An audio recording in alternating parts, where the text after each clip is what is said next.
હવે વાત રાજકોટની કે જ્યાં જેતપુર દેસાઈવાડી વિસ્તારમાં ઈવીએમ ખોટવાયું છે। વોર્ડ નંબર 8માં મતદાન મથક 5માં આ ઈવીએમ ખોટવાઈ ગયું। 1 કલાક થઈ અને ઈવીએમ મશીન હજી પણ સારું નથી થયું અને મતદારો તેને કારણે અટવાઈ ચૂક્યા છે। દેસાઈવાડીમાં ચભાડિયા સ્કૂલની અંદર ઈવીએમ ખોટવાયું અને તેને કારણે ઈવીએમ મશીન ખોટવાતા જ અહીં મતદારોની લાઈન લાગી ગઈ। 1 કલાક બાદ ફરી મતદાન શરૂ થઈ શકશે। જોકે આ સમગ્ર મામલે ઈવીએમ ખોટવાને કારણે જે લોકો અટવાયા હતા તે દ્રશ્યો આપ જોઈ રહ્યા છો। અહીં દેસાઈવાડી વિસ્તારમાં ઈવીએમ ખોટવાયું હતું।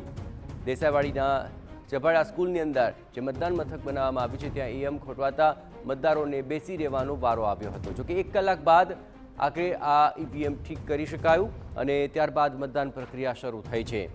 તો જે પ્રકારે આ સમગ્ર ઘટના સામે આવી રહી છે ત્યાં લોકોને અટવાવાનો વારો આવ્યો હતો। મતદાતાઓ તો અહીં પહોંચ્યા હતા મતદાન કરવા માટે, પણ ઈવીએમ ખોટવાવાને કારણે આખરે તેમને કતારમાં જ ઊભું રહેવાનો વારો આવી ગયો। ઘણા વયોવૃદ્ધ લોકો પણ વહેલી સવારે જ મતદાન મથક પર પહોંચતા હોય છે અને મતદાનની પ્રક્રિયામાં જોડાતા હોય છે, પરંતુ અહીં તેમને પણ બેસી રહેવાનો વારો આવ્યો।